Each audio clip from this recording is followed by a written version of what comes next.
It's a prank! Ito ang sinabi sa tricycle driver na si Bong Loresto matapos siyang pagtripa ng mga kasamahan. Nakatulog siya sa pila ng tricycle dahil sa puyat. Pinicturan siya at ikinalat sa GC o group chat nila. Katuwaan lang daw pero na bad trip dito si Bong. Pagod ka na dito tapos pipicturean kami. Yung biruan yung biruan, pipicturean ka tapos ipapasa sa GC namin. Minsan parang nakakaano ba? Ngayong April Fool's Day, pihado, maraming magkakasan ng mga prank. Paalala ng Department of Health, off-limit sana mga biro at prank na may kaugnayan sa mga karamdaman, kondisyon, o kaya sa namatay na kaanak. Be kind, ika nga.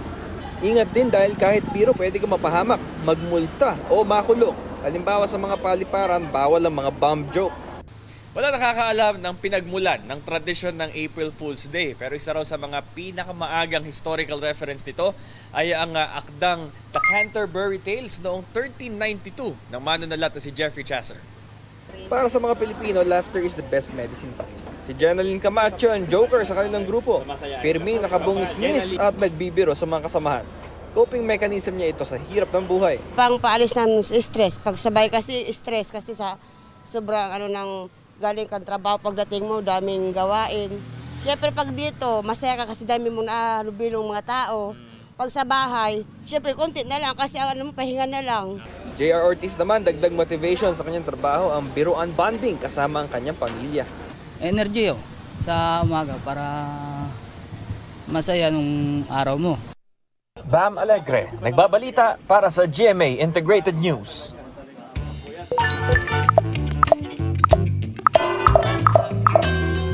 Likas naman talaga masayahin ang mga Pinoy, di ba? Pero may mga biro talaga na tila nakakasakit na, ha? Kaya ang tanong natin ngayon, ang sabi mo sa mga hindi dapat gawing biro ngayong April Fool's Day?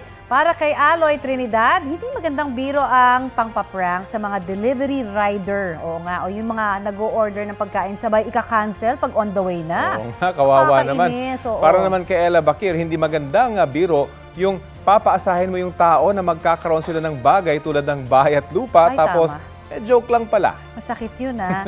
Para naman kay J. Mart Manuel, ang biro o prank na hindi dapat gawin ngayong April Fool's Day ay yung mandadamay ka pa ng ibang tao para gawing katatawanan. Oo nga. Oo. Mga kapuso, makisali sa aming online talakayan sa iba't ibang issue. At syempre, kung may mga nais din po kayong maibalita sa inyong lugar, mag-PM lamang sa Facebook page ng Balitang Hali. Kapuso, para sa mga maiinit na balita, mag-subscribe sa GMA Integrated News sa YouTube. Sa mga kapuso naman abroad, subaybayan nyo kami sa GMA Pinoy TV at sa www.gmanews.tv.